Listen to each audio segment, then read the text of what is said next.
पंजाब के शिक्षा मॉडल में ज़्यादा अच्छा काम हुआ है कांग्रेस के, या दिल्ली के शिक्षा मॉडल में केजरीवाल जी के मॉडल में ज़्यादा अच्छा काम हुआ है और पंजाब की जनता तय करती है। शिक्षा का मैदान छोड़ के भाग रहे हैं, तो अब लग रहा है कि वो मैदान छोड़ के भाग रहे हैं। चन्नी साहब से रिक्वेस्ट करूंगा कि शाम तक आप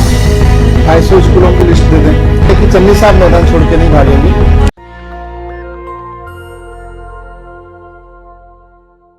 कल मैंने दिल्ली के 250 स्कूलों की लिस्ट जारी करके पंजाब के शिक्षा मंत्री जी से रिक्वेस्ट किया था कि आपने दिल्ली के स्कूलों में आके देखने की इच्छा जताई थी और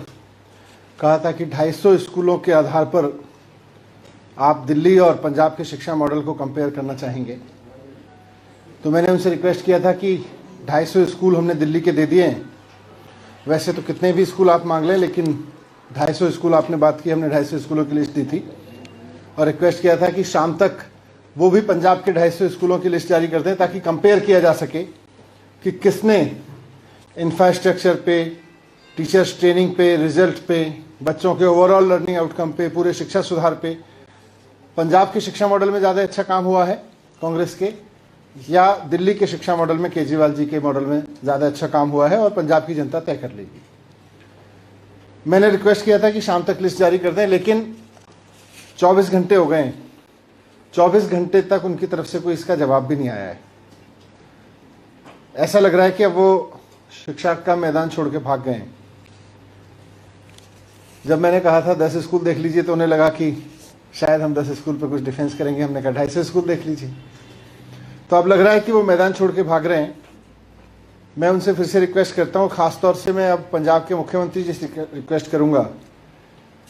कि हकीकत तो यह है कि 4.5 साल 5 साल में आपकी सरकार ने पंजाब में कुछ नहीं किया। पंजाब के लोगों ने आपको बड़ी उम्मीद से चुना था, लेकिन आपकी सरकार ने पंजाब के लोगों के लिए कुछ नहीं किया, पंजाब में कुछ नहीं किया और शिक्षा पे तो बिल्कुल जीरो काम रहा है। वैसे में आपके शिक्षा मंत्री जी जो नए मंत्री बने हैं वो दावा कर रहे थे कि बहुत काम हुआ है और बहुत अच्छा काम हुआ है पंजाब के शिक्षा मॉडल में, और पंजाब के स्कूल तो बहुत शानदार हो गए हैं। तो वो तो मैदान छोड़ के भाग गए हैं। अब मैं चन्नी साहब से रिक्वेस्ट करूंगा कि शाम तक आप 250 स्कूलों की लिस्ट दे दें, क्योंकि पंजाब के लोगों को ये हक तो बनता है कि पंजाब की सरकार ने पिछले 5 साल में क्या किया है शिक्षा पे। 250 स्कूलों का ही बता दें, ज़्यादा स्कूलों का नहीं बता पा रहे तो 250 स्कूलों में पंजाब सरकार ने पिछले 5 साल में क्या काम किया है ये पंजाब के मुख्यमंत्री जी बता दें। 12वीं क्लास तक के 250 स्कूलों की लिस्ट दे दें और बताएं कि वहाँ शिक्षा सुधार पे, टीचर ट्रेनिंग पे, वहाँ के प्रिंसिपल्स की ट्रेनिंग पे, वहाँ के रिजल्ट्स पे, वहाँ के बच्चों के IIT JEE जैसे बड़े बड़े कॉम्पिटिशन्स को पास करने पे, वहाँ के इंफ्रास्ट्रक्चर फैसिलिटीज़ पे क्या काम किया है। मुझे उम्मीद है कि चन्नी साहब मैदान छोड़ के नहीं भागेंगे, वो बताएंगे कि उन्होंने क्या किया है, और अगर कहीं नहीं किया है तो वो ये भी मानेंगे कि नहीं किया है। नहीं, ये तो जैसा मैंने पहले भी कहा था, ये तो किसानों के लिए बहुत बड़ी जीत है उनकी, और देश भर के किसानों को इसके लिए बधाई। देश भर के किसान आंदोलनों को, जो आंदोलन के नेता हैं, उनको इस बात के लिए बधाई कि उन्होंने बहुत धैर्यपूर्वक 1 साल लंबा आंदोलन चलाया और देश की लोकसभा को एक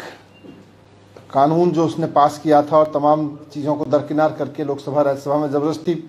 पारित किया गया था, उसको वापस लेने पर मजबूर किया। तो मैं इस आंदोलन की सफलता के लिए, इस आंदोलन की जीत के लिए किसानों को बधाई देता हूं और उम्मीद करूंगा कि लोकसभा भी और केंद्र सरकार भी उन किसानों से माफ़ी मांगेगी जिनका कोई अपना इस आंदोलन में शहीद हुआ, और जितना नुकसान हुआ है उसके लिए भी माफ़ी मांगेगी। नए वेरिएंट को लेकर चर्चा हुई और सारे एक्सपर्ट्स ने अभी तक, क्योंकि ये एकदम नया वेरिएंट है और इसका स्प्रेड अभी दुनिया भर में बहुत अनसर्टेन है, इसका इम्पैक्ट क्या है इस पर भी अनसर्टेनिटी बनी हुई है। तो ये कैसे रिएक्ट कर रहा है नया वेरिएंट, सब लोग इसको लेकर दुनिया भर में चिंतित हैं। आज हमारे जो भारत सरकार के एक्सपर्ट्स हैं उन्होंने पूरा एक अभी तक की जितनी भी जानकारियां मिली हैं उसके बारे में DDMO को अवगत कराया, और उन्होंने भी कहा कि हम भी नज़र रखे हुए हैं, सरकारें भी नज़र रखेंगी, लेकिन अपनी तैयारियों में कोई कोताही नहीं करेंगी। वो चाहे वेरिएंट कितना डेडली है और कितना नहीं है, वैक्सीन पे इसका कितना असर पड़ रहा है नहीं पड़ रहा, ये सब चीज़ें अभी बहुत आगे कुछ समय में, आने वाले कुछ समय में क्लियर होंगे। लेकिन सर तैयारियां उस लिहाज से नहीं, तैयारियां तो यह है कि अगर केसेस बढ़ते हैं किसी भी कारण से तो उस वक्त कितने बेड्स की जरूरत पड़ेगी, क्या जरूरत पड़ेगी, कैसे जरूरत पड़ेगी, उसके लिए मई और जून के अनुभव को देखते हुए, अप्रैल मई जून के अनुभव को देखते हुए दिल्ली सरकार पहले से तैयारियां कर रही थी। और हमारा जो रामलीला मैदान का या दिलशाद गार्डन का जो हमने एक्स्ट्रा फैसिलिटीज़ वहाँ बनाई थी, बाकी सब जगह भी हमारी एक्स्ट्रा बेड फैसिलिटीज़ अलर्ट पे हैं। डेंगू के कारण जो थोड़ा बहुत कन्वर्जन हुआ था, डेंगू के नीचे होने के बाद वापस हम उसको उधर शिफ्ट कर ही देंगे। और इसके अलावा भी अगर कुछ जरूरत पड़ेगी तो उसके लिए भी तैयार। नेशनल दस्तक की आपसे गुजारिश है कि अगर इसको बचाना चाहते हैं तो नेशनल दस्तक को सब्सक्राइब करने के लिए रेड कलर के सब्सक्राइब बटन को दबाएं, फिर बेल आइकन की घंटी दबाएं। नेशनल दस्तक को बचाने के लिए बहुत जरूरी है कि हर खबर को शेयर करें, लाइक करें, कमेंट जरूर करें।